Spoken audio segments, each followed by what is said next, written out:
Bueno, buenas tardes. Estamos acá en Caburé Libros, en este bello café, librería del barrio porteño de San Telmo, con un compañero, amigo, Eduardo Rinesi, ensayista, con quien bueno, hemos compartido momentos, muchos de nosotros, de lectura, de sus trabajos, de sus intervenciones. Bueno, estamos aquí hoy para presentar el libro La democracia en cuestión, la larga marcha hacia la emancipación, último título de la colección del Instituto Generosa Fratasi dentro de Indómita Luz Editorial. Y bueno, para conversar un rato sobre estos 40 años de democracia, en un contexto muy particular, habíamos creo que imaginado otra escena para el día de hoy, al haber programado con bastante tiempo la fecha.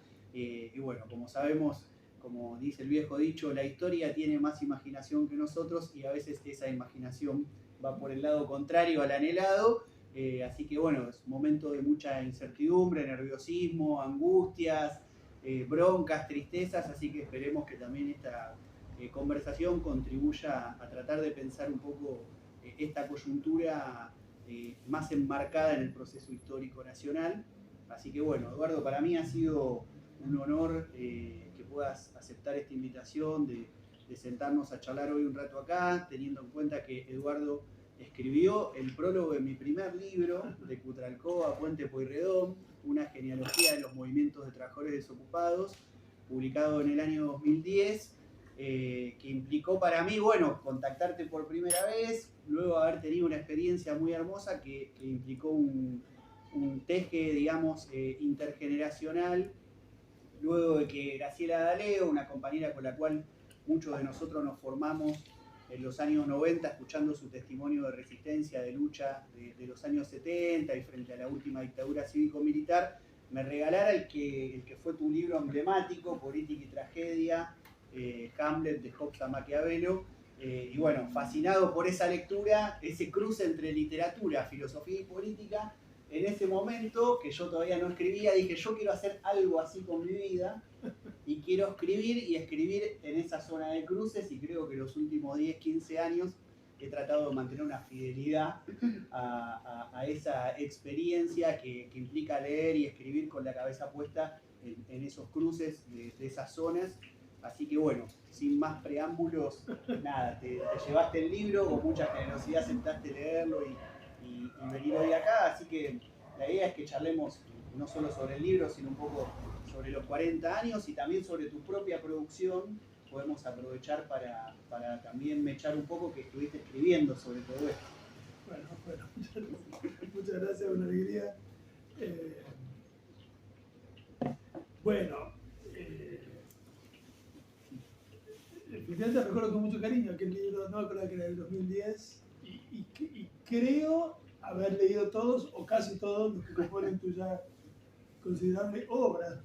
Hasta el primero campeonato corresponde decir obra. Hasta este que me gustó mucho, sobre el que vamos a conversar todos un poquito hoy. Así que bueno, gracias por la invitación. El libro me gustó mucho. Propone una interpretación de conjunto de 4 décadas de vida política en la Argentina alrededor de una idea, de una palabra, la palabra democracia, que en efecto uno diría que organiza una parte importante de nuestras discusiones, de nuestros debates, de nuestras interpretaciones teóricas sobre la política en el país durante todo este ciclo que se abre en 1983. Lo hace con algunas hipótesis fuertes que eventualmente después comentamos, pero sí estoy de acuerdo que mejor charlemos libremente, sin mayores solemnidades y sin apegarnos excesivamente a la lectura del texto. Te recomiendo mucho, el texto es bárbaro, verdaderamente propone una mirada de conjunto muy interesante, que no es fácil, puesto que en estos 40 años pasaron un montón de cosas, ¿no? No son 40 años que se dejen de escribir de un solo plumazo o que puedan pensarse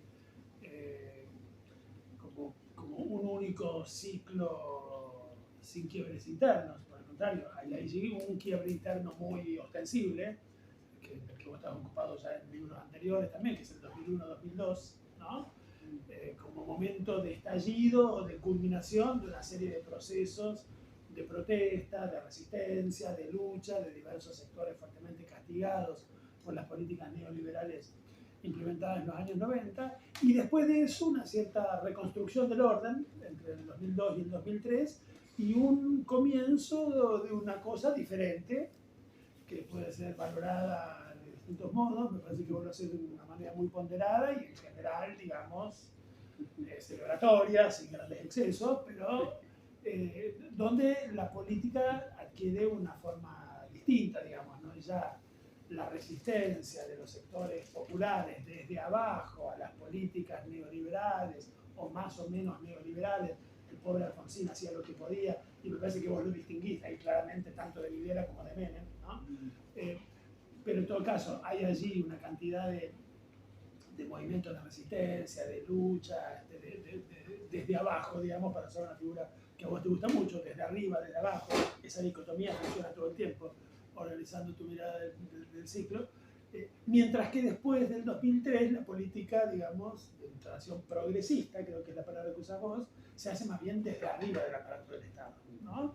Eso tiene sus límites, tiene sus posibilidades, y el aparato del Estado no es poca cosa, como un lugar desde el cual implementar un conjunto de reformas que necesariamente parecen haber empezado por asumir la derrota de la vocación por transformar más radicalmente el mundo, pero aceptado eso, ¿no? Me parece, y me parece que te parece, que es un gobierno que fue todo lo lejos que podía irse en esa clave reformista, progresista, moderada, democratizadora, ¿no?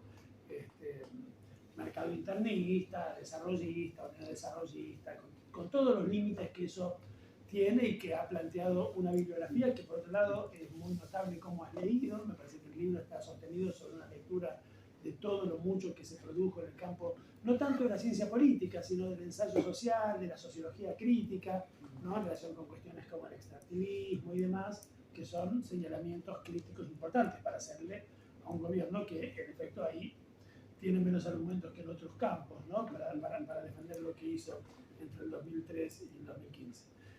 El libro está precedido por un prólogo de Miguel Macedo, que me parece que está muy bien, ¿no? y que señala algunos asuntos centrales del libro. Marqué dos cositas para leer del prólogo de Miguel.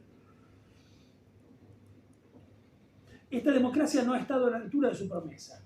Sería, en la glosa de Miguel, la tesis central de tu libro. Se trata de la supuesta promesa de diciembre de 1983, curarse, educarse, comer, con sus permanentes incumplimientos y sucesivas reactualizaciones.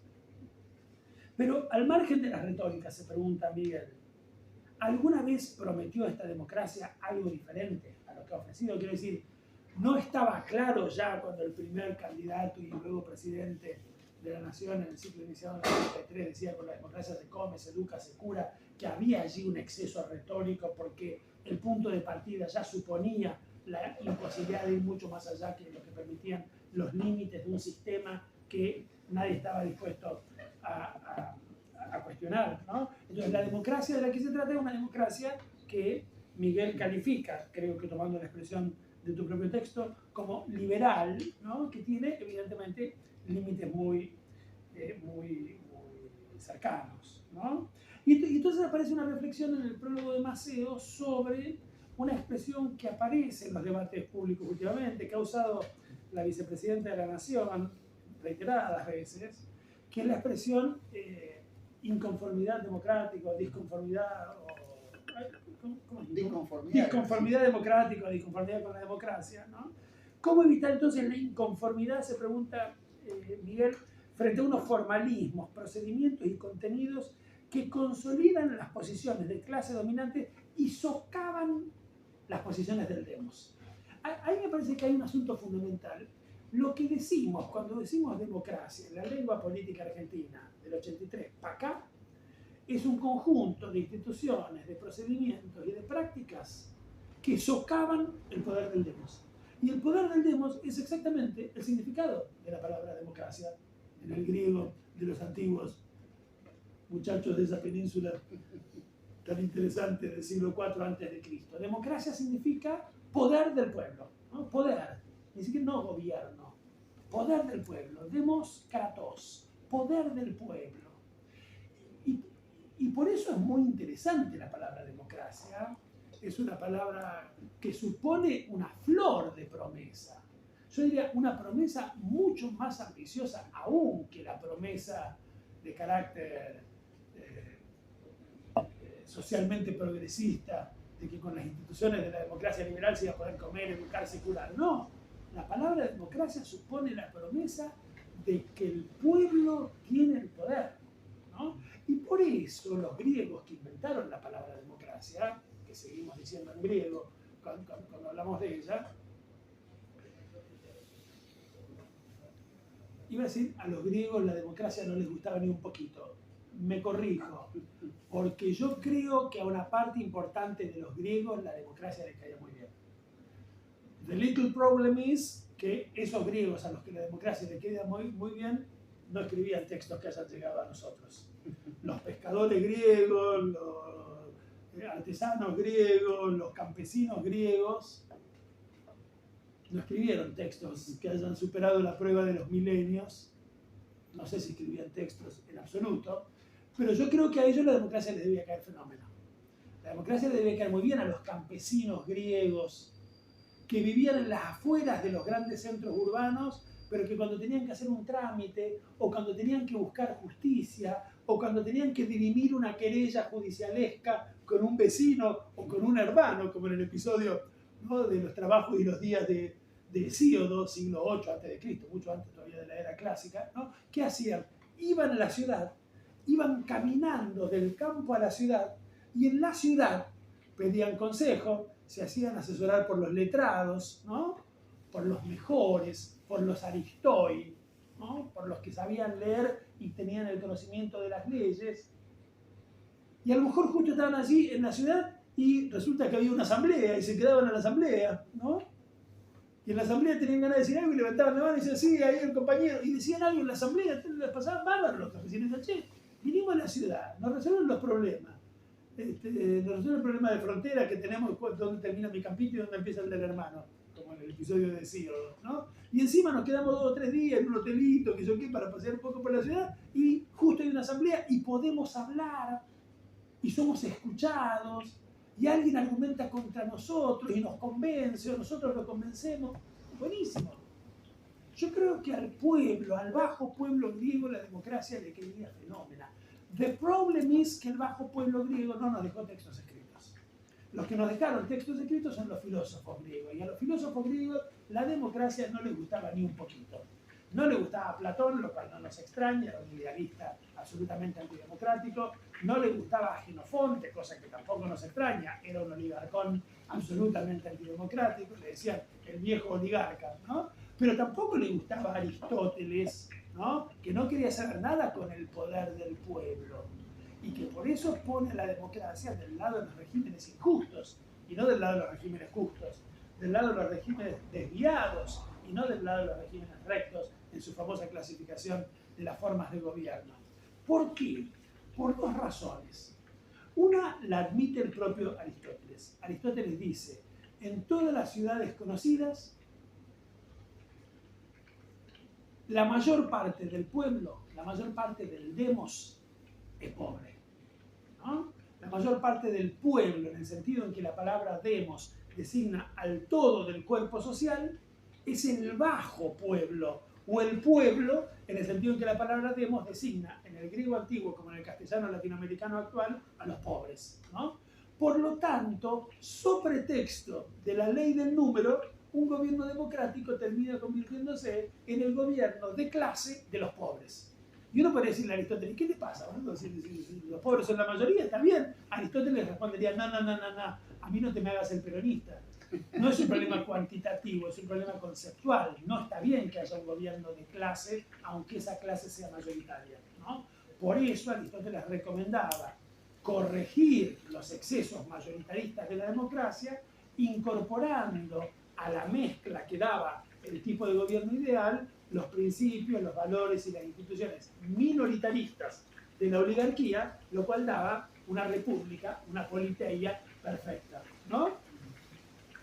Yo creo que si Aristóteles hubiera sido argentino, habría sido peronista, ¿no? Un poquito de democracia, un poquito de oligarquía y los muchachos están contentos. La politeia mezcla en efecto componentes oligárquicos o minoritaristas y democráticos o populistas, ¿no?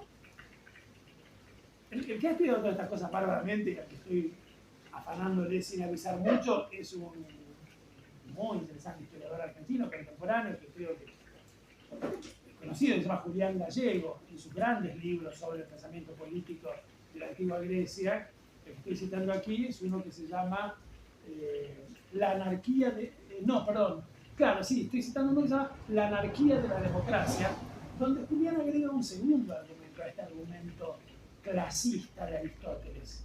Lo que dice Julián es que para los antiguos griegos el principio mismo de la democracia, que es el principio de la soberanía popular, esto es, el principio de que no debe haber en la ciudad ningún poder más grande que el poder del pueblo reunido, discutiendo y decidiendo en la asamblea, es el principio mismo de la anarquía. Si no hay ningún poder más grande que el del pueblo reunido y decidiendo en acto en la asamblea, si ese poder es por fuerza mayor que el poder de la Constitución, de las leyes o de las costumbres, y entonces es un despelote, ¿no? Y cuando uno piensa un poco la historia de la palabra democracia, del 4 a.C. a comienzos del 20 inclusive, la verdad de la milanesa es que la palabra democracia, durante todo ese larguísimo tiempo de casi 25 siglos, no solo no fue una buena palabra, como es hoy en nuestro lenguaje político, sino que fue una mala palabra de los lenguajes políticos. Y fue una mala palabra porque suponía esas dos cosas. La democracia era el gobierno de la chusma, interesada, apasionada y despreparada, y la democracia era un despelote, ¿no? Y entonces, porque era un despelote y porque era un gobierno de clase, la democracia no era un régimen de gobierno aconsejable. Tomemos cualquier texto del pensamiento político argentino de las primeras 2, 3, 4 décadas del siglo XX. Tomemos cualquier texto de Lugones. Bueno, pero Lugones era antipático. Agarremos un simpático, José Ingeniero, a quien tampoco le gustaba la democracia. La democracia no es buena palabra en el lenguaje político del Occidente hasta 1910, 1920, 1930 y quizás un poquito más también. ¿Cuándo es que la palabra democracia se convierte en buena palabra de los lenguajes políticos? Yo diría a partir del momento en que se la empieza a utilizar para decir lo contrario de lo que decían la palabra Hitler, la palabra Stalin, o en América Latina la palabra Videla o la palabra Pinochet. Quiero decir, cuando la palabra democracia se empieza a usar para decir lo otro de lo que decían en Europa la palabra totalitarismo, y en América del Sur la palabra dictadura, entonces la palabra democracia saca carnet de buena palabra y se vuelve no solo una buena palabra, sino una palabra casi obligatoria en nuestras conversaciones políticas. Por supuesto que queriendo decir algo muy distinto de lo que decía para los antiguos griegos, porque la democracia no es en los modos en los que nosotros usamos la expresión, como bien mostrás vos en tu libro, el poder del pueblo reunido y discutiendo en asamblea. Por el contrario, como dice Miguel acá, y está muy bien, la democracia es el conjunto de instituciones, de procedimientos y de valores que socavan el poder del demo. Entonces, esa es la interesante paradoja. Llamamos democracia al conjunto de instituciones y procedimientos que socavan aquello que la palabra nombra, que es el poder del pueblo, ¿no? El camino para que esa transformación de lo que designa la palabra se haya podido operar, lo habían señalado a fin del siglo XVIII los buenos de Hamilton, Madison y Jay, ¿no? En los papeles del Federalista, discutiendo con un gran demócrata norteamericano que fue el bueno de Jefferson, que es el gran interlocutor de Hamilton, Madison y Jay en el Federalista. Es con Jefferson siempre con el que están discutiendo, muy respetuosamente, lo admiran mucho y por eso casi no lo citan o lo citan medio de soslayo, ¿no? Y siempre dicen a pesar de los méritos, y ahí viene después el palito, porque le tienen demasiado respeto a Jefferson. Pero Jefferson decía, por supuesto que en una democracia tan grande como la norteamericana, que es una democracia de escala continental, el pueblo no puede deliberar y gobernar su nombre porque sería un quilombo, ¿no? Por supuesto que debe elegir representantes que deliberen y gobiernen por él. Pero ante la menor duda, dice Jefferson, eso lo dice en todas partes Jefferson, ante la menor duda, el representante debe convocar al pueblo. El representante, si tiene la más mínima duda de qué es eso que está mandatado a hacer, debe preguntarle al pueblo. Debe convocarlo a asamblea, debe convocarlo a plebiscitos, debe convocarlo a elecciones. Hay muchos modos de que el pueblo opine. Hamilton, Madison y Jay se le ponían los pelos de punta y decían, no, si el pueblo ya eligió a sus representantes, ahora son los representantes los que tienen que gobernar. Porque que el pueblo gobierne es un despelote, somos un montón de millones del Atlántico al Pacífico, de Canadá a México, y así lo van a andar convocando.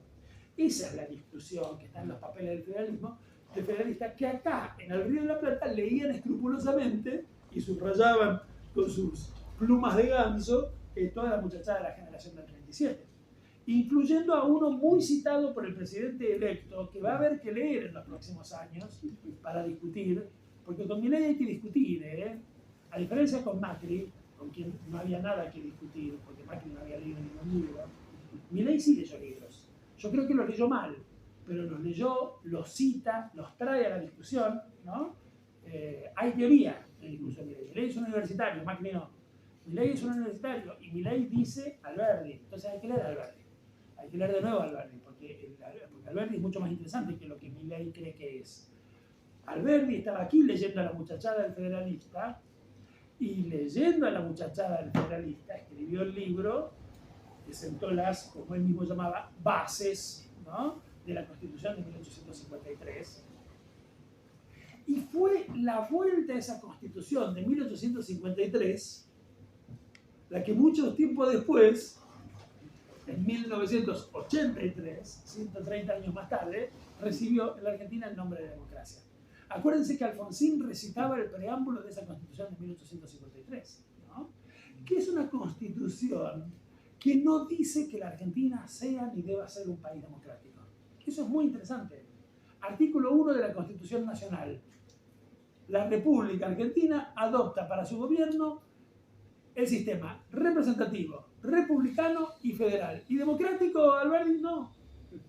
Democrático no. Representativo, es decir, antidemocrático, republicano, es decir, división de poderes, y federal, es decir, las provincias preexisten al Estado Nacional y conservan la cuota de soberanía que nos ceden. Pero democrático, bien, gracias.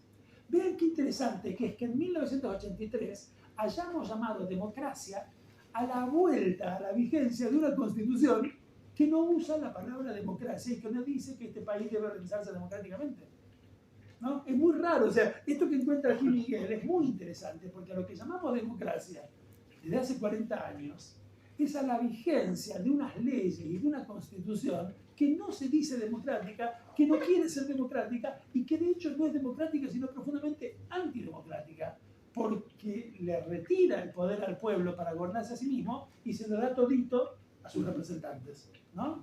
Entonces, ahí hay algo que me parece que tu libro trabaja todo el tiempo y que Miguel hace muy bien en reponer aquí en su prólogo, que es mostrar el carácter constitutivo de esa inconformidad democrática, ¿no?, de la que hoy está de moda hablar.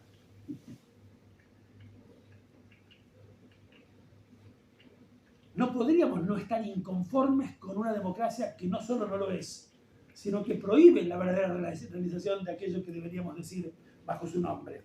Y por lo tanto, Mariano, dice Maceo, quiere que esta, la inconformidad, en lugar de seguir el camino allanado que va directo a la resignación y al conformismo, y a la tristeza, devenga imaginación. Es linda esta idea de Miguel y creo que capta bien algo que vos tratás de hacer en el libro. Es un libro que reclama imaginación política, ¿no? Como Wright Mills reclamaba imaginación sociológica, vos reclamás imaginación política, ¿no?, frente al puro gobierno de los representantes, y siendo imposible, ciertamente, una democracia al estilo de la Grecia antigua, ¿no?, donde todos discutamos, levantemos la mano, argumentemos, ¿no?, porque una cosa está prohibida por la ley, ¿no? Bueno, es la imaginación la que debe llevarnos, ¿no?, a formas más creativas, más potentes, más democráticas de la vida colectiva, ¿no? Marqué unas pocas cosas, y digo algunas cosas que están en tu libro, y después me callo para que hables vos, o para que conversemos. Hay una primera cuestión que querría señalar que está al final del primer capítulo de la primera parte dedicado a Spinoza, que terminás presentando a la democracia como un régimen, como un sistema de promoción del encuentro. de un tipo de forma de vida desatemorizada, capaz de hospedar la diversidad, mancomunar soledades generosas y tender a la composición imprevista de diferencias. A mí me parece que esta idea es muy importante, porque yo diría que apunta, antes incluso que a la discusión del tipo de gobierno, de los tipos de leyes, de las relaciones de representantes y representados, del tipo de constitución, apunta a algo más básico, que es la idea misma de comunidad política, ¿no? La democracia, decís, como promoción del encuentro, ¿no? Del encuentro de los individuos, de las soledades, decís, en una cosa más amplia que las abarca y que es la comunidad. Y a mí me parece que esta idea es una idea que tenemos que pensar mucho hoy y para los tiempos que se vienen, porque me parece que lo que está en juego y lo que aparece impugnado por la retórica dentro de 4 días oficial de la Argentina, pero ya largamente dominante, es la idea misma de comunidad. Cuando se nos dice, ¿por qué voy a tener que garpar los aportes para que otro que no soy yo reciba una jubilación? Cada uno tiene que ahorrar para el día que se haga viejito tener su propia jubilación. Cuando se nos dice, el otro es a priori, en principio, un adversario, un enemigo del que me tengo que defender a los codazos, no un prójimo con el que tengo algo en común. Cuando se nos dice cada tipo o cada tipa que viene por la calle por la que nosotros caminamos, tiene que ser visto como un depósito circunstancial de... Básicamente lo que decía su gran ídola política e intelectual, lo dijo el otro día, Margaret Thatcher, la sociedad no existe. Esa es la idea de Margaret Thatcher. La sociedad no existe, ¿no? Así como dijo alguna vez Jacques Lacan, la mujer no existe. Vas a saber qué quiso decir Lacan, ¿no? Renuncio, ¿no? Pero esta es más fácil de entender. La sociedad no existe. ¿Qué es? Es la suma aritmética de los individuos, de los átomos que la componen, ¿no? Y si eso es así, no hay esto, no hay encuentro, no hay comunidad, hay solo soledades, ¿no? Y allí me parece que el pensamiento político retrocede más atrás, incluso de sus orígenes griegos de hace 25 siglos. Retrocede más atrás de esa idea de que la polis es el lugar de encuentro y por lo tanto de realización de los hombres que, como decía Aristóteles, tienden a ella, porque solo en ella, en diálogo con los otros, se realizan. En Milei no está esa idea, nos realizamos solitos, ¿no? Cada uno se realiza solo. Y el otro es un problema, un obstáculo, un antagonista, eventualmente un comprador o vendedor de diversas cosas en el mercado, pero no un prójimo con el que tenemos algo que ver en el proceso de nuestra propia realización. Yo lo que me pregunto mucho, lo que me vengo preguntando desde el resultado de las elecciones, pero a decir verdad me lo vengo preguntando desde antes. El resultado de las elecciones nos sorprendió por su contundencia, pero ya antes uno podía preguntarse, che, ¿cómo es que es audible esto? ¿No? ¿Cómo es que se puede escuchar esto? ¿Cómo es que hay gente que aplaude? ¿Cómo es que hay gente que vota este discurso? No sabíamos que iban a ser tanto más que nosotros, pero ya sabíamos que eran un montón de millones, ¿no? ¿Cómo es audible ese discurso? ¿Qué ha pasado en la sociedad argentina para que ese discurso sea audible y hegemónico? Y a mí me parece que allí la sociología, y vos traés varios textos, Mariano, muy clásicos, que están muy bien, y está muy bien el modo en que los traes, me parece. La sociología tiene algo para enseñarnos. A mí me parece que hace 50 años, un poquitito menos de 50, serán 50 dentro de un par, comienza en la Argentina un proceso de transformación radical de la estructura social como consecuencia de la aplicación sistemática del recetario neoliberal implementado 3 veces a lo largo de estos 50 años, primero por la dictadura cívico-militar de Martínez Dios en el 76, después por el gobierno peronista neoliberal de Menem en los 90 y después por el gobierno cambiemita del ingeniero Macri hace menos tiempo, ¿no? de eso se ha escrito mucho, ¿no? Neoliberalismo de primera, de segunda, de tercera generación, se dijo. Lo cierto es que en cada una de esas aplicaciones del recetario neoliberal, las consecuencias que han tenido esas políticas sobre el cuerpo social han sido las mismas y además se ha ido acumulando el resultado de esas consecuencias, de la aplicación de esas recetas, que son resultados fuertemente disgregativos, fuertemente atomizadores, fuertemente desarticuladores de la vida social. Entre el 76 y el 83, con la enorme violencia política represiva que acompañó la implementación de la política neoliberal de Martínez de Oz, lo que se produjo fue una sociedad diferente de la que había entrado en la dictadura del 83. En el 76. La sociedad argentina que sale en el 83 de la dictadura es cualitativamente diferente de la que entra en la dictadura 8 años antes. Alguien que escribe eso muy bien, creo que vos lo citás en uno de los trabajos, es el querido Negro Villarreal, ¿no? En ese artículo tan importante, Los hilos sociales del poder, donde lo que dice el Negro Villarreal es la sociedad argentina que entra a la dictadura. Fue profe mío el Negro Villarreal. Sí, tipo increíble, encantador, entrañable, muy buena gente. Lo que decía Juan Villarreal es la sociedad argentina entra a la dictadura muy homogénea por abajo y muy heterogénea por arriba, ¿no?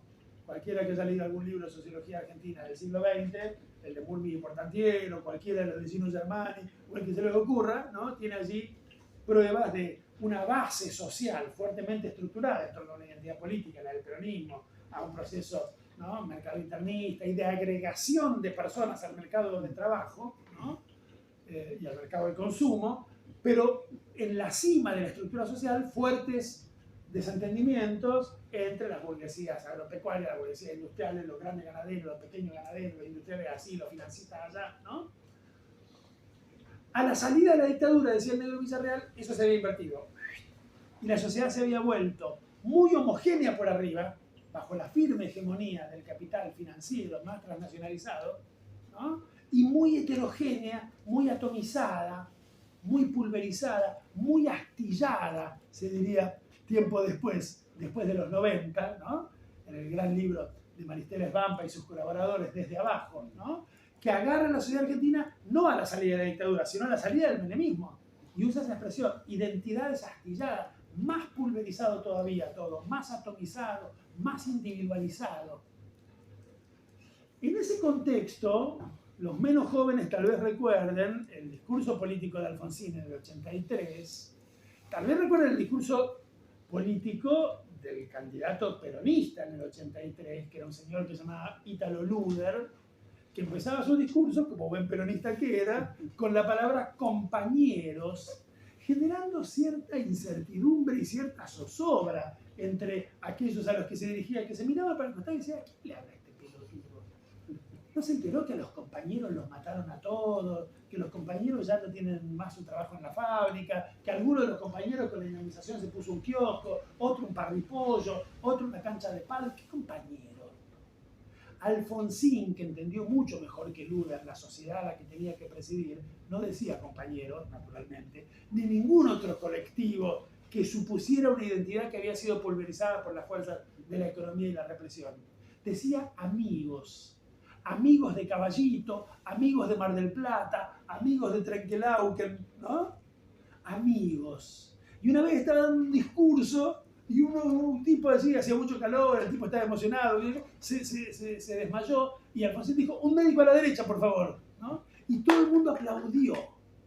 Y el gallego debe haber pensado, che, está bien esto, funca, ¿no? Y entonces el discurso del día siguiente, uno allí a la izquierda se cayó, o a Alfonsín le pareció que se caía, ¿no? Dijo, un médico a la izquierda. Y una vez a mí me dijo Leopoldo Moró, y si nadie se caía, me tiraba yo, se tiraba el Changi, se tiraba Freddy Storani, para darle el pie, para que dijera algo que empezaba a funcionar como un chiste y como una muletilla de campaña, muy interesante, porque revelaba un tipo de liderazgo que no presuponía, como Luder, que presuponía la casi automática identidad colectiva de un pueblo al que se podía referir con ese colectivo que ya no designaba nada, compañero, pueblo argentino, pueblo peronista, nada de eso ya describía la situación efectiva, sino que se preocupaba por cada uno de los individuos, por cada uno de los átomos, por cada una de las ovejas de ese rebaño disgregado, ¿no?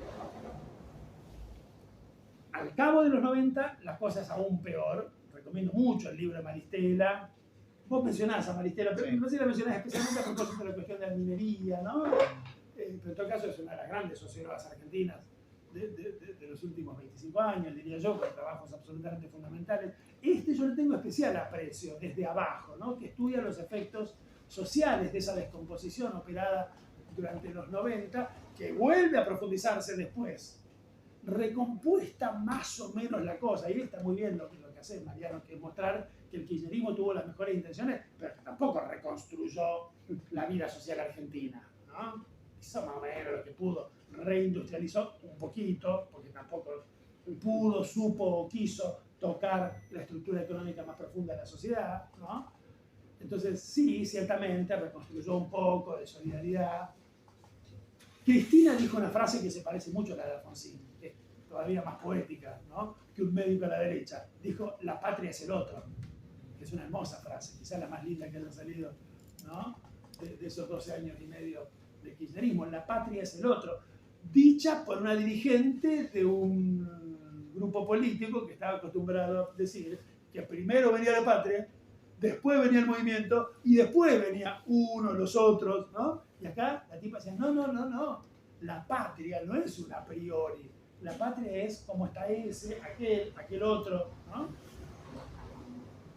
Me parece que es interesante poner en comunicación esas dos frases, la de Alfonsín, un médico a la derecha, y la de Cristina, la patria es el otro. Pero después de eso, la destrucción que siguió durante los 4 años despiadados, de aplicación muy sistemática y nuevamente acompañada por una dosis de represión muy fuerte, ¿no? Que vos has estudiado muchos otros libros y aquí mismo recordás, ¿no? Sobre el cuerpo social durante los años del macrismo, terminó nuevamente dejando no allí una sociedad, no lazos, no una solidaridad, no una fraternidad, sino individuos solos, atemorizados, viendo cada uno al lado como un enemigo. Súmenle a eso el resultado de la pandemia, ¿no? Yo creo que la pandemia, a la que le das mucha importancia y bien que haces, hay que pensarla en ese contexto. La pandemia viene a reforzar ese efecto disgregativo, separador, aislante, ¿no? De cada uno de los individuos respecto a los otros. Como si no hubiéramos tenido bastante con 3 sistemáticas aplicaciones del recetario neoliberal, después cada uno en su casa, viendo a los amigos en la pantalla, ¿no? Eso refuerza la lógica muy atomizante, muy individualizante, individualista, ¿no? de esas 3 sucesivas. Por eso, con todas las cosas que tenemos para decirle que son muchas, con todo lo enojados que estamos, que es mucho, reconozcámosle al todavía presidente de la Nación una cosa que no estuvo nada mal. Yo creo que igual que Néstor Kirchner en su momento tuvo un oído atento a las primicias que traía consigo el más importante movimiento social y político argentino de los años inmediatamente previos al surgimiento del kirchnerismo, que fue un movimiento que Mariano estudió muy bien, que es el movimiento piquetero. Kirchner estuvo atento a eso. Incorporó la temática piquetera, las reivindicaciones piqueteras, las voces piqueteras, que eran las únicas que se hacían oír, ¿no? En la Argentina del 2000, 2001. Del mismo modo, me parece que es posible decir que Alberto Fernández tuvo un oído atento a las premisas que traía consigo el más importante movimiento social y político y cultural de la Argentina del siglo XXI, que es sin ninguna duda el gran movimiento de mujeres y de los feminismos, que introdujeron en el debate político, entre muchas otras cosas, introdujeron muchas, que modificaron nuestros modos de hablar, que modificaron nuestros modos de escribir, que modificaron nuestros modos de pensar, pero que modificaron también nuestras maneras de pensar de qué se trata la política. Y allí Alberto usaba una palabra durante los meses más bravos de la pandemia, que a mí me parece que está muy bien, que es la palabra cuidado. Una palabra que viene del vocabulario de los movimientos feministas. Una palabra que pusieron en el corazón del debate político las mujeres movilizadas. Y que Alberto, que escuchó bien esas palabras, todos recordamos ese lapsus hermoso, quizá la mejor frase de Alberto en 4 años, ¿no? Volver para ser mujeres, ¿no? Gran lapsus. Para mí lo salva de todas las cosas que tenemos para decirle, ese lapsus. Bueno, Alberto escuchó esa palabra, cuidado, ¿no? Y en sus discursos en los meses más bravos de la campaña, mientras nos pasaba filminas y nos leía números, ¿no? Y nos explicaba que se estaba reconstruyendo el sistema sanitario argentino, nos decía que eso era porque el Estado tiene que cuidar a sus ciudadanos. Me parece que uno puede establecer una línea allí entre un médico a la derecha de Alfonsín, La patria es el otro, de Cristina, y la idea del Estado que te cuida, de Alberto, incluso con total prescindencia de los resultados efectivos de lo que después hicieron, pudieron, supieron, quisieron hacer en el gobierno uno y la otra y el otro de más acá, ¿no? A mí me parece que es importante esto que trae aquí Mariano, la idea de comunidad, la idea de encuentro, porque creo que eso es lo que está en juego hoy. En nuestro necesario enfrentamiento con el discurso libertariano, individualista, radical, que trae esto que no sé cómo llamaremos, el mileísmo, o cómo le diremos dentro de unos meses, ¿no? Que es la idea de que no hay comunidad, de que no hay nosotros, ¿no? Es un clima de época, y no debemos atribuírselo solamente a Milei. El candidato al que votamos también cambió la patria es el otro durante la campaña, por esa horrible consigna, la patria sos vos, que anticipa, ¿no? Esta cosa individualista radical y el mileísmo lleva al extremo. Voy callándome porque dije que iba a decir poquito, así habla Mariano, pero 2 o 3 cosas. Marqué aquí el método de doblar las páginas sobre sí mismo. Un poco precario. Sí, un poco precario, pero está subrayado. Y acá mira, int es interesante. Int es interesante. Imp es importante. Bueno, esto es int.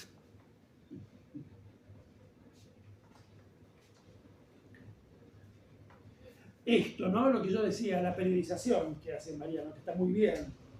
Más allá de que las luchas populares de los años 80 y 90 tienen profundas diferencias entre sí, evidentemente, en este ensayo, en este libro, hemos optado por leer en serie lo que sucede entre el 83 y el 2001, ya que los 3 periodos de gobiernos democráticos, Alfonsín, Menem, de la Rúa, funcionan como secuencias de un mismo ciclo político.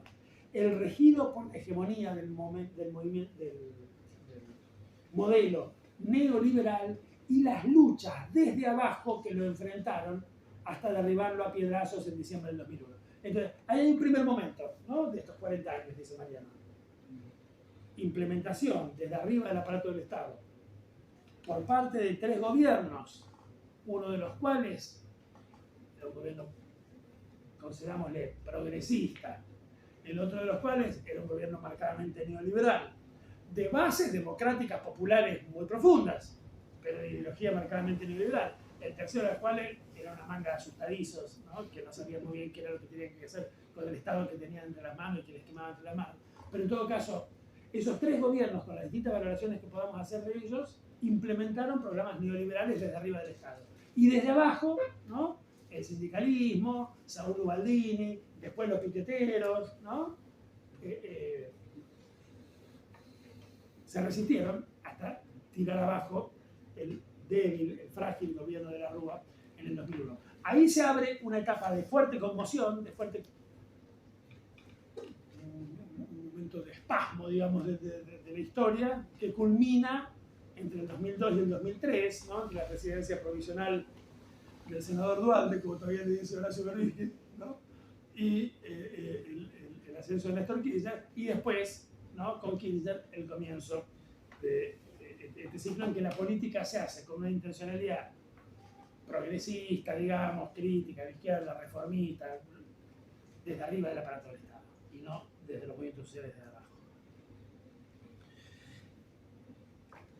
Poquitas cosas más me quedan por decir. Uno, en relación con la cuestión Milei.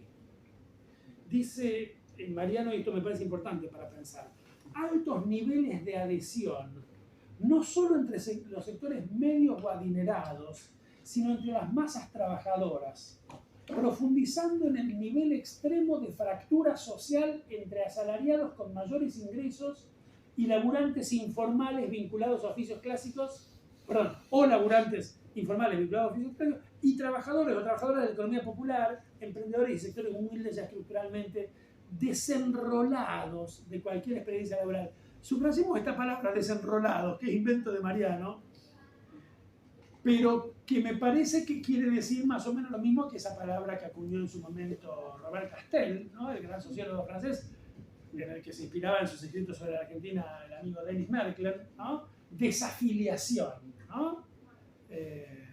Desenrolar viene de enrolamiento, desafiliación viene de hilo, ¿no? De filiación, digamos, ¿no?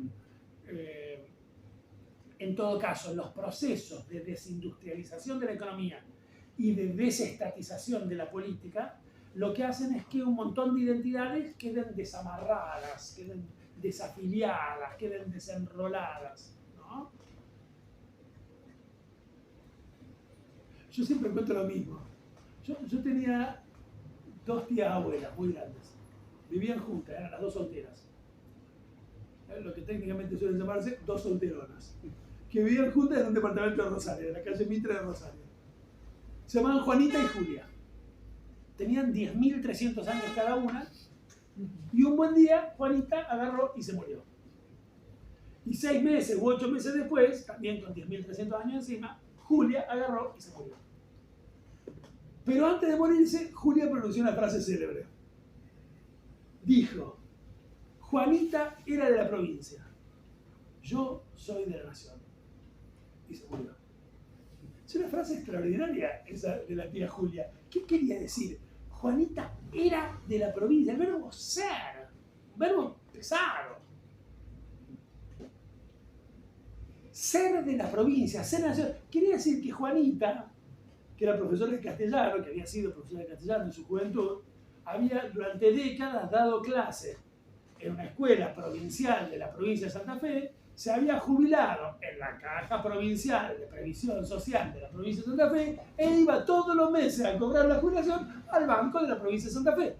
Mientras que Julia, profesora durante décadas de francés, lo había sido en una escuela de la Nación, se había jubilado en la Caja de Jubilaciones de la Nación e iba todos los meses a hacer la cola y a cobrar la jubilación en el Banco de la Nación Argentina. Eso daba una identidad, se decía ser de la provincia, yo soy de la provincia. Ya nadie dice de sí mismo yo soy municipal, pero hace una generación se decía yo soy municipal. Hace una generación se decía yo soy ipefiano. Hace una generación se decía yo soy metalúrgico. Hace una generación se decía yo soy ferroviario. Quiero decir, la estructuración industrial de la economía y estatal de la sociabilidad daba identidades fuertes. Se era ipefiano. Yo viajo mucho por razones de laburo, ahora un poquito menos que antes, a la Patagonia. La palabra ipefiano, preciosa palabra, ¿no? Ser de YPF, de la empresa de yacimientos petrolíferos fiscales del Estado, se usa hoy solo en pasado. Yo soy de familia ipefiana, mi papá era ipefiano, ¿no? Pero se era ipefiano, se era ferroviario, se era de la nación o de la provincia. Yo tuve hace muchas décadas un casi suegro, nos hablamos por un pelito, un casi suegro que decía de sí mismo, yo soy metalúrgico, ¿no? Ser metalúrgico. Y ser metalúrgico tenía un conjunto de connotaciones. Alguien que decía yo soy metalúrgico, uno le preguntaba, y dígame, Reinaldo, ¿y usted qué simpatías políticas tiene? Escuchamos, sos pelotudo, te acabo de decir que soy metalúrgico, boludo. Ya sabés qué simpatía tengo, ya sabés en el hotel de qué sindicato veraneo en Mar del Plata todos los años de mi vida, ya sabés en qué caja de jubilación me voy a jubilar, ¿no? Se era metalúrgico, ferroviario, todo eso salta por los aires con la desestructuración de la sociedad industrial y de la sociedad estatal, ¿no? Y entonces aparece eso que Mariano llama con esta palabra que me gusta mucho, desenrolamiento, que Robert Castel y Denis Merkel llaman desafiliación. Ahora, a mí me parece que el fenómeno del mileísmo nos muestra otra cosa, y esto era una de las cosas que quería traer a esta conversación. Porque yo creo que durante las semanas previas a la elección, durante los meses previos a la elección, entre nosotros nos repetimos un lugar común, una muletilla, que era la de que a Milei lo votaban los chicos que reparten pizza, lo votaban los chicos de ¿no? Los desafiliados, los desenrolados. Bueno, yo creo que los desenrolados, los desafiliados y los repartidores de Rappi no explican el 60%. O el 56, 57, no sé. No explican eso. No hay un 56% de desenrolados en la sociedad argentina.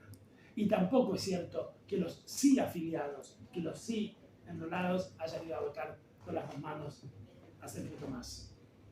A mí me parece que el fenómeno es más complejo y me parece que hay que pensarlo. Y después, inmediatamente después de las elecciones, escuché una palabra que me gusta mucho, como me gusta mucho la palabra desenrolado que usa Mariano, escuché la palabra desafección. Y me hizo pensar mucho porque en el par de semanas previas, o en las 3 semanas previas a la elección, es impresionante la cantidad de organizaciones, de instituciones, de colectivos que se expresaron públicamente a través de declaraciones, de solicitadas, leímos solicitadas, firmamos solicitadas, nos casamos a firmar solicitadas, ¿no? Pero todo, el Consejo Interuniversitario Nacional firmó una solicitada diciendo defensa de la universidad pública. La AFA firmó diciendo defensa del fútbol, del deporte. Los asmáticos, después del episodio de los tosedores, dijeron, estamos en contra de Milei, vamos a votar con las dos manos, hacer que tomas más. Todas las organizaciones, todas las instituciones, el tipo insultó al Papa, al jefe de los fieles católicos de este ISPA católico, el tipo, todos los futbolistas, todos los asmáticos, todos los universitarios y todos los católicos votaron a Sergio Tomás. Ganamos, decíamos. ¿Y saben qué? No lo votaron. En mi universidad hicimos una asamblea unos días antes de la elección. Y hablamos todos en la asamblea, elegimos defensa, universidad pública, y había docentes, no docentes, estudiantes, graduados. Y dijimos, ya está, boludo, tu universidad votó en contra. ¿Y saben qué? Mi universidad no votó en contra. Algunos votamos en contra, otros votaron a favor. Y en la UBA, algunos votaron en contra, otros votaron a favor. Y en la Universidad Nacional de Córdoba, 25% votó en contra, 75% votó a favor, como en el resto de la provincia. ¿Por qué suponer que los universitarios votaron con otro porcentaje que los no universitarios en esa provincia que votó 75 a 25? Entonces me parece que además de la cuestión de la desafiliación o del desenrolamiento, sobre el que hay que seguir pensando, es decir, del hecho de que hay un montón de tipos y de tipas sueltos, hay otro fenómeno interesante, que es que incluso quienes no estamos sueltos, porque pertenecemos o a una universidad, o porque somos hinchas de fútbol, o porque pertenecemos a un credo, o porque somos asmáticos, o porque pertenecemos a cualquiera de las múltiples organizaciones y colectivos que tienen conducciones, que se expresan, que firman declaraciones, y sin embargo, ahí hay algo, me parece, para pensar de una crisis de representación muy profunda en la sociedad argentina, que no es solo la crisis de representación de los políticos de la casta respecto de los ciudadanos y de la ciudad. ¿No? Uno diría, bueno, los futboleros van a hacer lo que la AFA diga. Si los católicos les insultaron al jefe, van a estar en contra. Si los asmáticos, la asociación de asmáticos dice, no, dice, bueno, los asmáticos, no, hubo asmáticos que fueron ahí con su asma y tosiendo a poner el voto por Milei. Seguramente un 56% de asmáticos van a votar a Milei, ¿no? Entonces me parece que hay así una cosa para pensar, desafiliación y desafección, ¿no? La categoría científica para explorar. Bueno, y voy terminando ahora sí y ya me callo. Bueno, muy, muy lindo el trabajo que hace Mariano, muy lindo, con el famoso artículo de pasado y presente, con el artículo de Portantiero y de Ípola. Trae esa colación la lectura de Horacio, del joven Horacio González, de 27 años, en 1971, de Gramsci, en ese gran prólogo que escribe Horacio, en ese librito que es una colección de trabajos de Gramsci, que se publica como El Príncipe Moderno y la Voluntad Nacional Popular, algo por el estilo, y Horacio hace un prólogo allí que se llama Para nosotros, Antonio Gramsci, ¿no? Es decir, para nosotros, peronistas, contra la lectura hegemónica de Aricó y de pasado y presente socialista, para nosotros, los peronistas, Antonio Gramsci, ¿no? Es un prólogo extraordinario ese de Horacio, extraordinario, formidable, que discute mucho con los supuestos de la lectura liberal ilustrada, digamos así, de pasado y presente. Por eso ahí mi única observación, acá sí que digo, para pelearte un poquito, sería no... Yo disimularía menos la profunda contradicción que hay entre los textos, entre ese texto de González y la hipótesis de Hippolyte Portantiero, ¿no? O el Gramsci de Aricó, digamos. Porque me parece que hay una impugnación muy... Lo que vos llamás la histórica y problemática relación entre intelectuales y pueblo, ese es un problema para Gramsci, ese es un problema para Aricó, ese es un problema para Portantiero, ese no es un problema para Horacio. Ese no lo es. Y él dice expresamente en el prólogo 71, dice, los intelectuales peronistas formamos parte del pueblo por principio. No hay la relación entre el intelectual y el pueblo. Es un problema de los otros, no es un problema nuestro, ¿no? Es decir, me parece que ahí hay un asunto para pensar. Y lo otro, y último, me parece buenísimo esto que decís, Mariano, que para pensar mucho. No hay algo de renuncia a pensar en términos hegemónicos o contrahegemónicos, traduzco, políticos, en la contraposición nacional, plurinacional, ¿no? Bueno, ahí me parece que hay el principio de una gran discusión que vos traes. La celebración de lo plurinacional, lo pluri no sé qué, las pluri no sé cuánto, las diferencias, las identidades múltiples, las singularidades, ¿no? El pluralismo. Todo bien. Ahora, no es una forma progresista de comprar la exclusión de los lazos sociales, la desaparición de lo común, ¿no?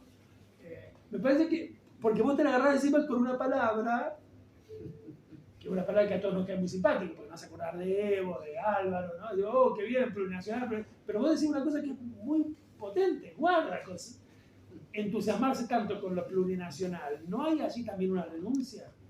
¿No hay la renuncia a pensar la hegemonía y adentro de la hegemonía el conflicto?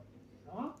Y digo esto, pensando, y ahora sí ya me callo, en el gran prólogo de Horacio del 71, porque yo creo que el núcleo de la crítica de Horacio a la interpretación dominante de Aricó y esa muchachada sobre Gramsci es la crítica a su pluralismo. Y ahí sí, ahí me parece que está bueno que releas eso mismo que escribiste para pensarlo, porque por supuesto que González dice, sí, por supuesto, claro, que el capitalismo del siglo XX es más complejo que el del siglo XIX, por supuesto que ya no podemos tomar por el siglo por asalto, ¿no? Y que la lucha de posiciones, de no sé qué historia. Pero guarda, dice Horacio, que advierte muy enfáticamente, no vaya a ser que en nombre de la comprensión de la complejidad de la sociedad capitalista contemporánea nos olvidemos que la última y única preocupación final de Gramsci es la toma del poder. Si en nombre de la diversidad, el pluralismo, lo complejo que son las cosas, las múltiples identidades, que ya no es solo burguesía y proletariado, porque hay muchas más cosas, terminamos haciendo una candorosa celebración de lo plural y diverso de lo existente, vamos a terminar convertidos en los liberales pluralistas en los que terminaron convertidos Aricó, Portantiero y esa muchachada algunas décadas después. Hay un pensador italiano extraordinario, muy interesante, se llama Pasquale Serra. ¿Lo conoces? Pasquale viene siempre, lo tenés que conocer, pero porque viene siempre de Argentina. Hay que irse a comer una pizza con Pasquale, que es un tipo muy simpático, además, muy amigo de Martín Cortés. Mira. Es un tipo muy simpático. No estaré encantado de comerse una pizza con vos, además. Hay que charlar mucho con Pasquale porque Pasquale está convencido de que ese prólogo de Horacio, cuando Horacio tenía 27 años para nosotros Antonio Gramsci es la mejor interpretación de Gramsci hecha en la Argentina. Dice, ese es el verdadero Gramsci y no el socialdemócrata de Alcoy y Portobello.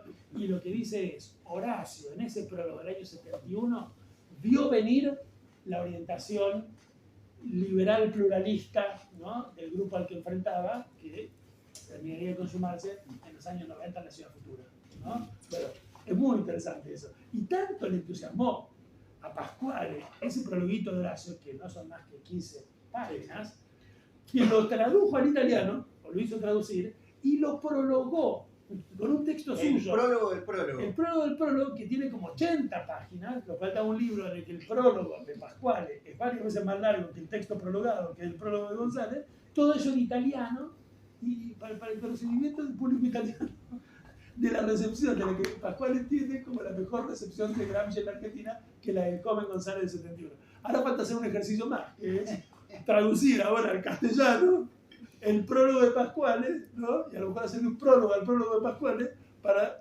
que en la Argentina también un movimiento borgiano, sí, ¿no?, de idas y venidas de ese texto, que es un texto muy poco conocido, que Horacio reivindicaba muy poco,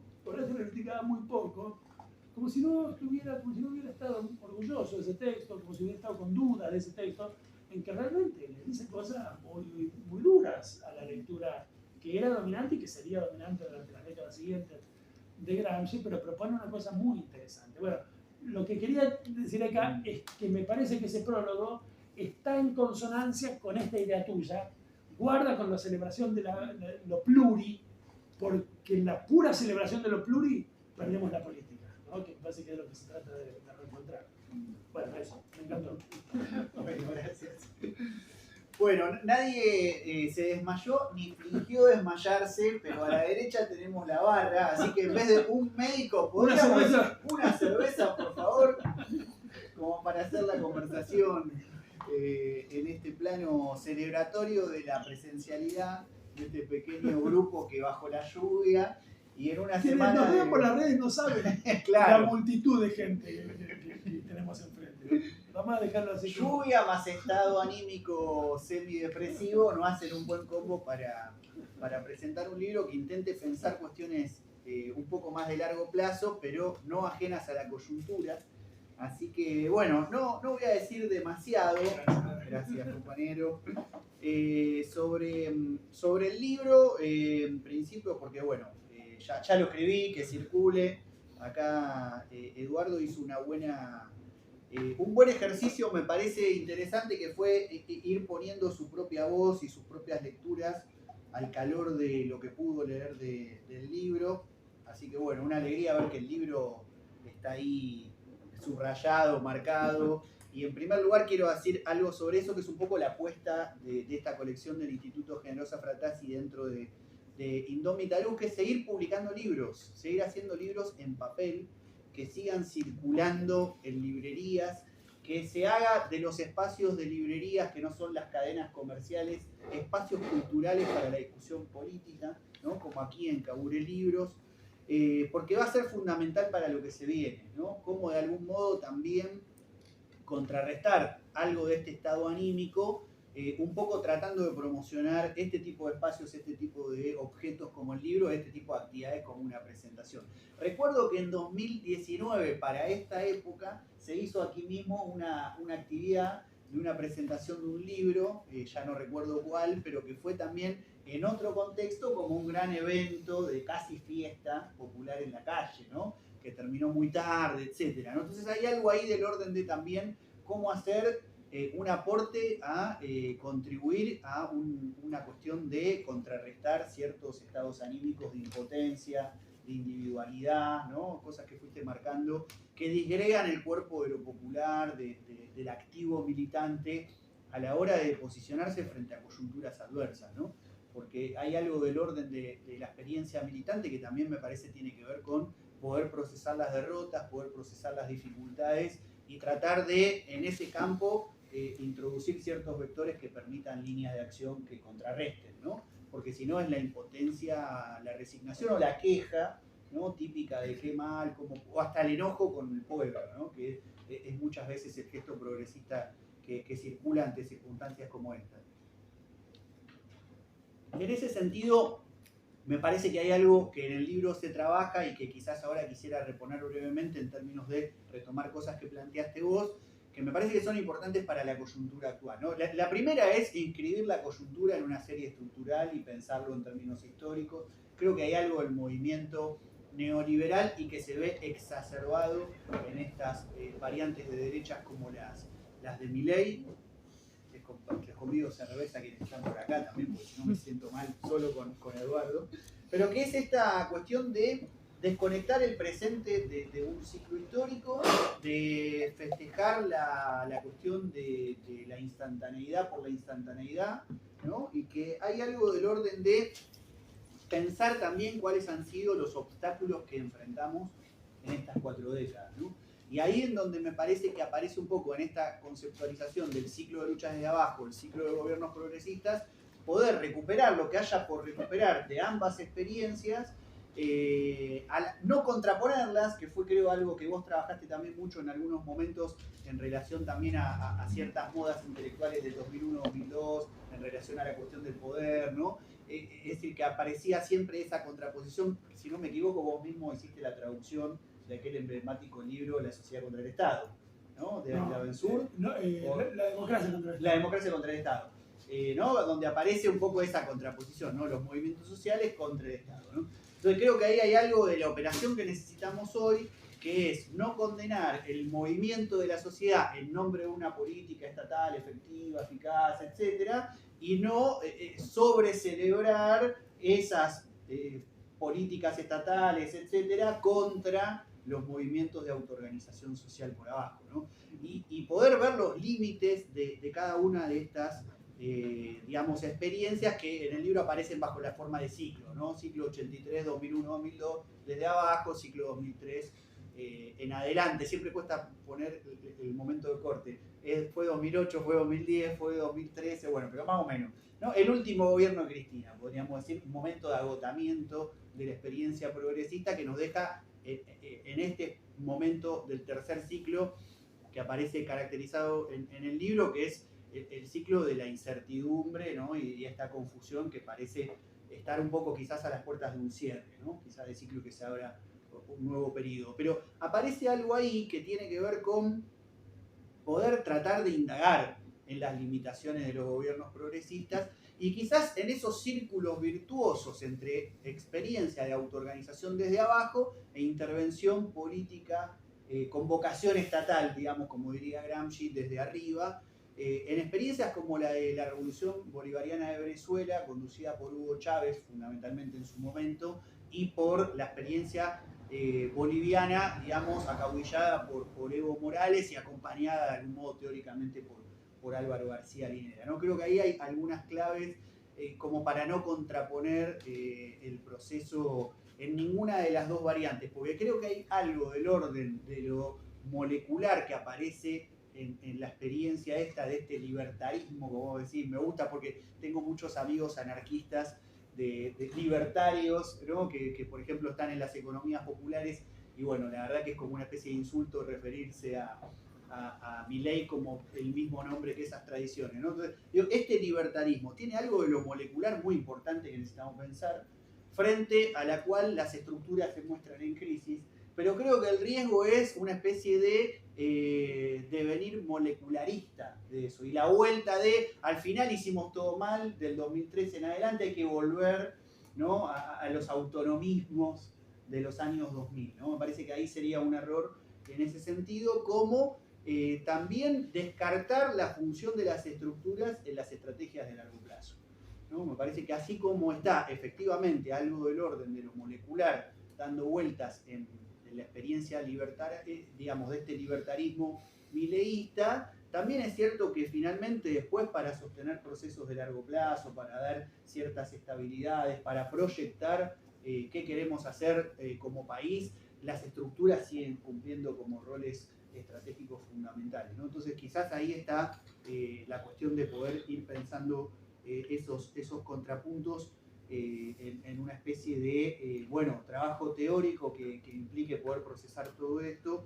Y creo que hay algo ahí del orden de, ya no solo los libros en general que hemos tratado de conformar como parte de esta colección, sino quizás también de este libro en particular, que es la cuestión de poder pensar esta división entre la gente, que es lo que se arma como con las políticas neoliberales, y la posibilidad de constituir un cuerpo político popular, que en general en América Latina lo denominamos el pueblo, ¿no? Un poco atendiendo a esta fragmentación social, por un lado, que genera el neoliberalismo, como hemos visto, que nos deja, digamos, una experiencia popular muy disgregada, ¿no?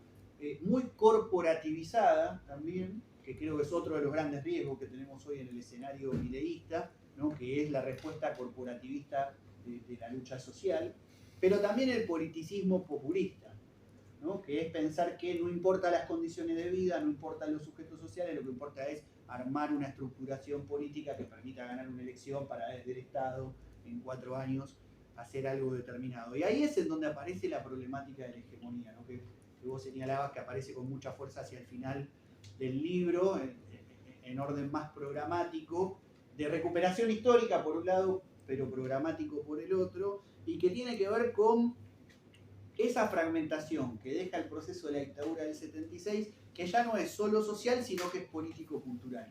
Y que es esta decisión, de algún modo ahí sí, más me parece marcadamente que en el proceso previo al 76, entre intelectualidad y pueblo, o mundo popular. Creo que está muy bien lo que señalás de Horacio, ¿no? Como para repensar un poco ahí, pero creo que visto a la distancia hay una especie de punto de contacto entre el planteo de González y el de pasado-presente, a diferencia de lo que sucede del 83 esta parte, ¿no? Donde el pensamiento tiende a academizarse, ¿no? A hacerse profesionalista, separarse de la política, y lo popular tiende a corporativizarse y también separarse un poco de la política, y sobre todo separarse del mundo de las ideas, del universo letrado, de algo que tiene que ver con una experiencia no solo de las izquierdas, sino incluso del propio peronismo, que en nombre de las alpargatas a veces repudió los libros, pero que tiene, como vos decís, toda una historia, una intelectualidad, una cultura, ¿no? Peronista muy, muy importante. Entonces, bueno, el libro de algún modo trata de ser un humilde aporte, ¿no? En un libro publicado de manera autogestiva, con una editorial independiente, en una tirada muy reducida, pero para generar pequeños ámbitos al menos en donde estas cuestiones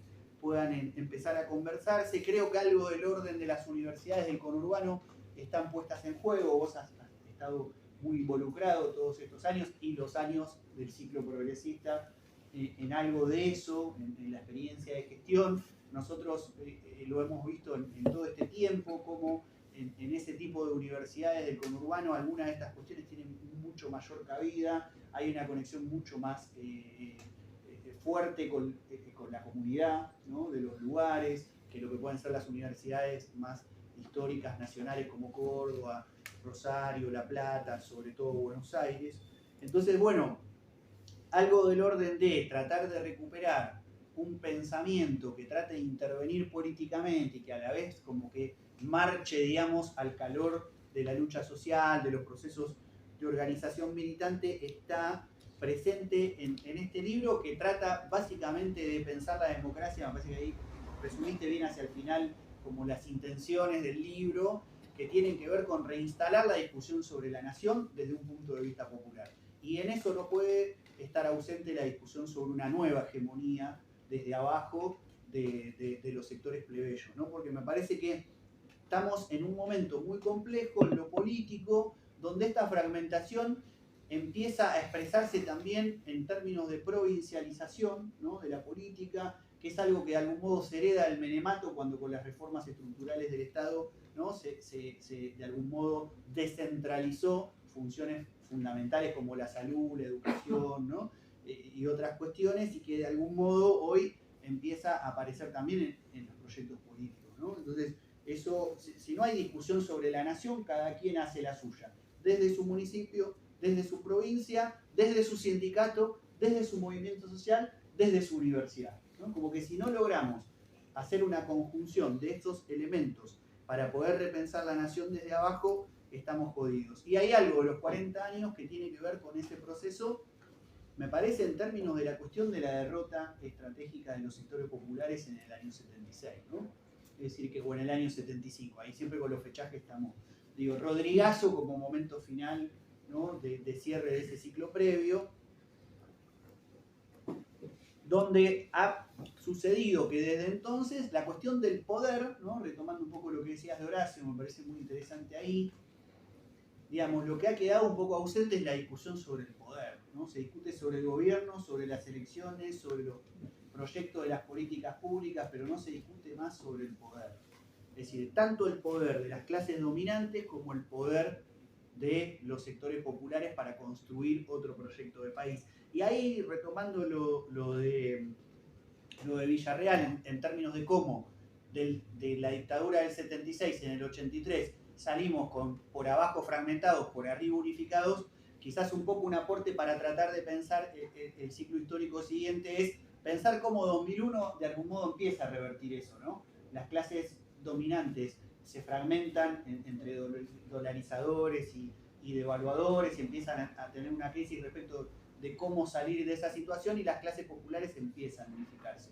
Piketty y Cacerola, la lucha es una sola, muy fugaz, duró muy poco, pero luego el proyecto kirchnerista tratando de a partir de la cuestión del Estado, de la nación, del latinoamericanismo, volver a dar un horizonte colectivo en ese sentido. Entonces, un poco aparece esta pregunta, quizás más filosófica, que está al inicio del libro, que vos subrayabas en torno a Spinoza, las lecturas que se pueden hacer desde la filosofía política, de la cuestión de la comunidad, de cómo se constituye un cuerpo político, cómo gestar una experiencia popular, que de algún modo vuelven a resituar esta pregunta por la articulación entre intelectualidad y pueblo, o una intelectualidad popular y un pueblo elaborando políticas más allá de lo social, lo reivindicativo y lo estatal, en una cuestión más civilizatoria, ¿no? De proyecto de sociedad, que me parece que es fundamental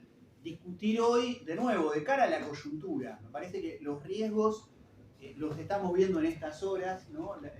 Esa especie de reflejo, ¿no? de situación ante la coyuntura que vuelve a polarizar entre un politicismo muy por arriba, en términos de que lo que nos tenemos que hacer es concentrarnos en recuperar el Estado en 4 años, y una lucha social que no atiende a los problemas culturales y de estrategia política, ¿no? Entonces, comprender esa transversalidad de lo que planteabas en torno al triunfo de Milei y su análisis más sociológico, me parece que es clave. En el libro no entra porque el libro termina en agosto del 2023, a las puertas de la definición de las candidaturas, etc. Menos mal, porque si hubiese escrito algo sobre eso, quizás con todo lo que ha pasado en estas semanas y estos meses. Pero digo que escrito antes de las elecciones no pierde nada de su actualidad hoy, es un libro que se puede leer hoy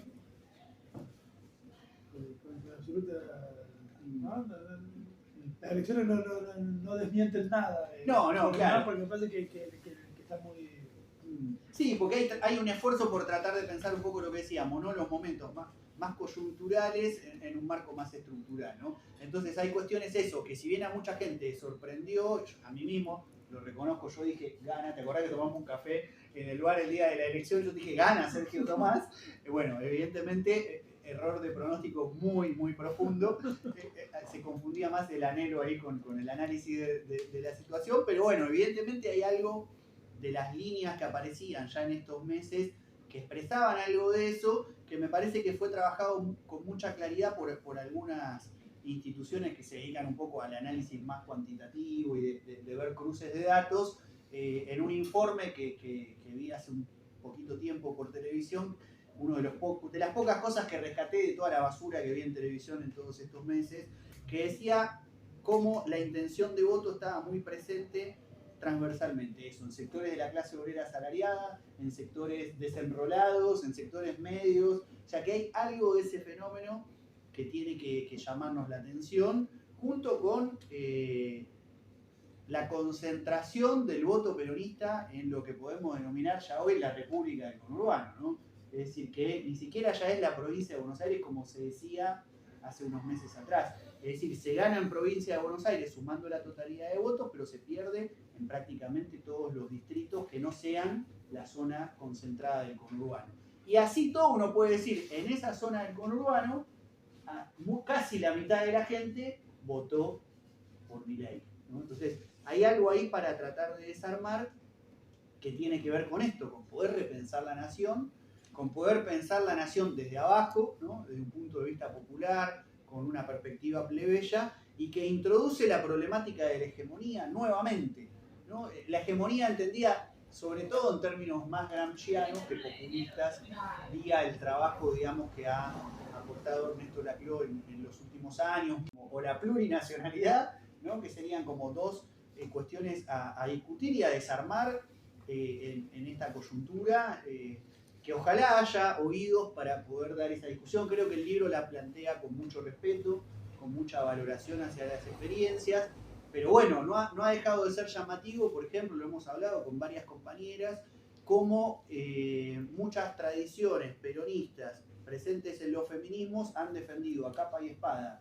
la posición de la plurinacionalidad, ¿no? Que eso, hemos saludado de la mano de Bolivia, Evo, las luchas mapuche, los feminismos, pero sin problematizar qué pasa con la nación en la plurinacionalidad, ¿no? Y lo mismo con los nuevos movimientos sociales.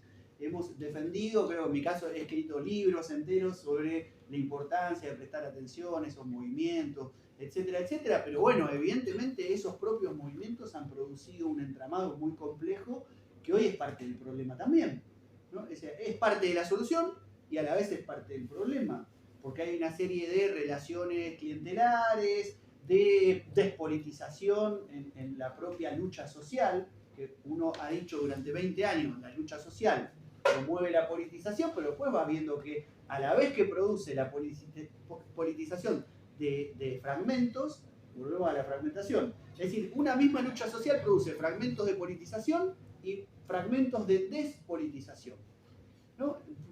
Momentos de dignidad para personas, momentos que se viven de manera miserabilista para otros. Un mismo proceso, una misma lucha, ¿no?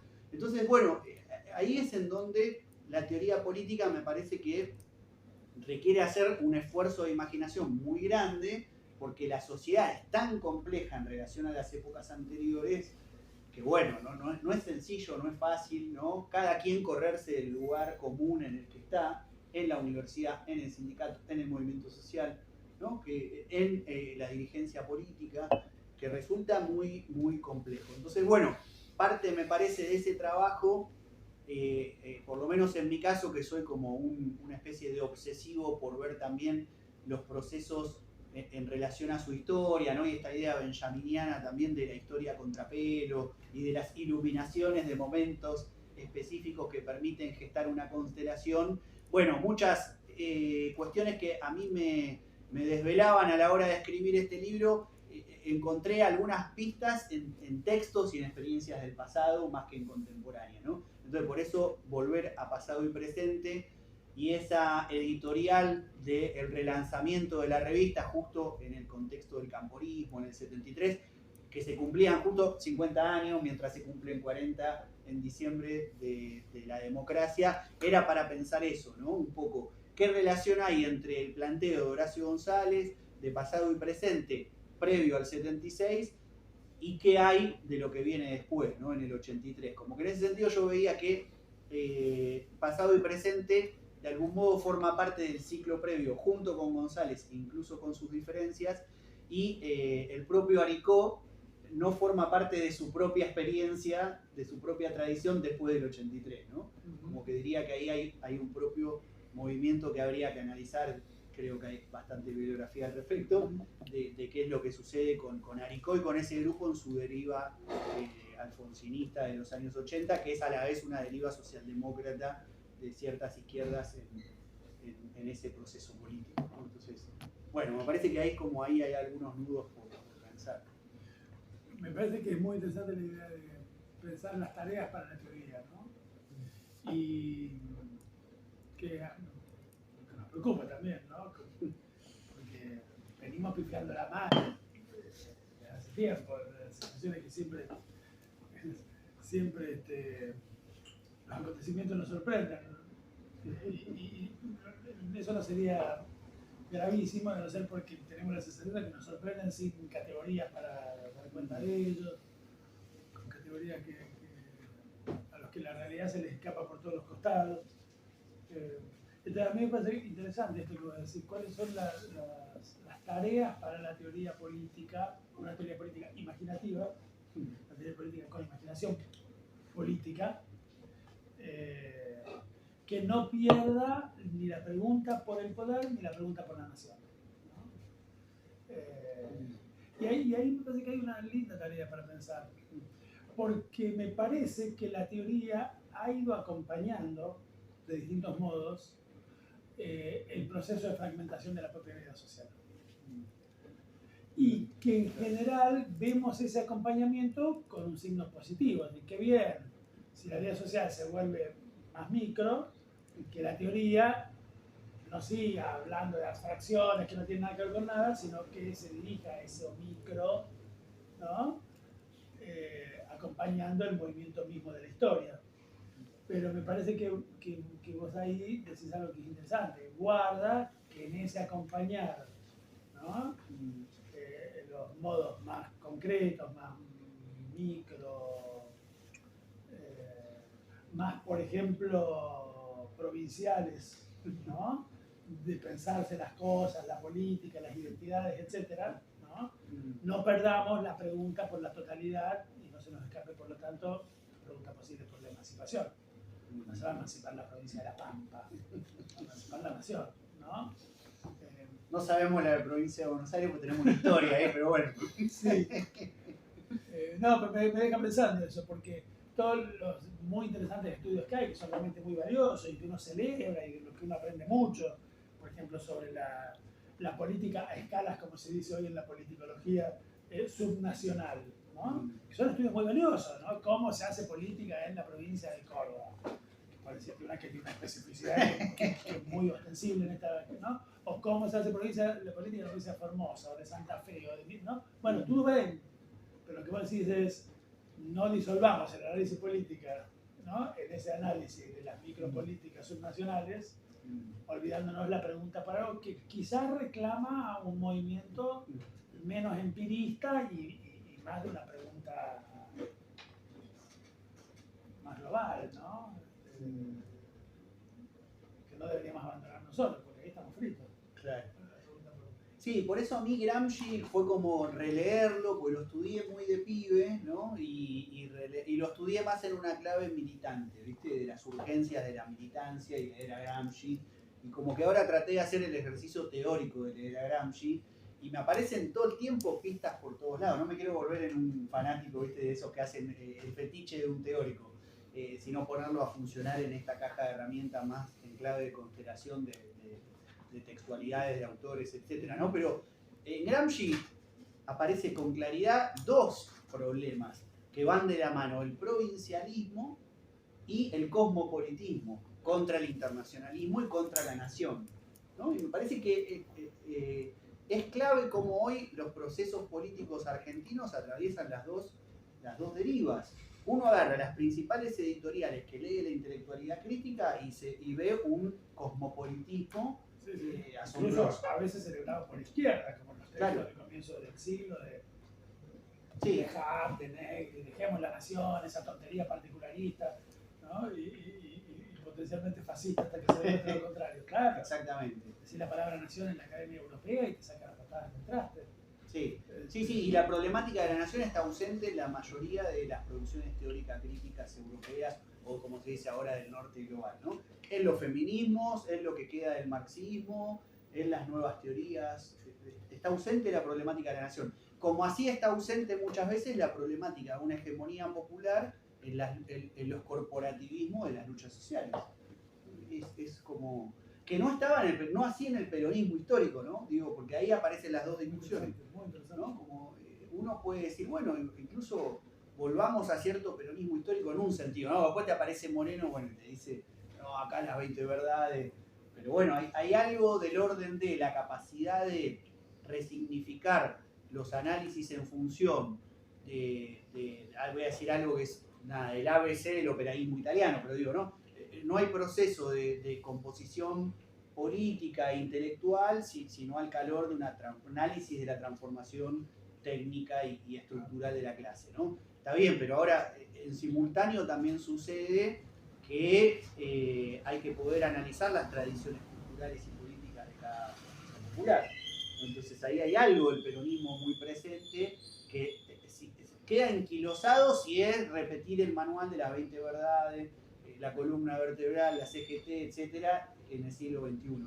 Ahora pierde toda perspectiva transformadora si se piensa como un corte respecto de esa tradición popular mayoritaria, ¿no? Digo ojo con las crisis en relación, y digo esto último ya también para un poco ir cerrando mi intervención por lo menos, pero que es, así como decimos, ojo con el festejo de la sociedad, la democracia contra el Estado, o el plurinacionalismo, o el estatismo como receta para solucionar todos los problemas, también ahí hay algo para pensar que me parece que tiene que ver con un prestar atención, un decir, bueno, ojo con lo que sucede con el corte con toda tradición de experiencia popular, y pensar que entonces otra vez, por ejemplo, el peronismo está muerto porque ya no es mayoría.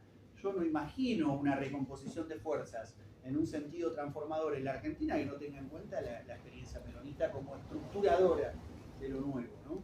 Me parece que algo ahí es importante para señalar. Sin duda. Bueno, Bueno, tenemos un programa. Un programa de trabajo. Era lo que necesitábamos.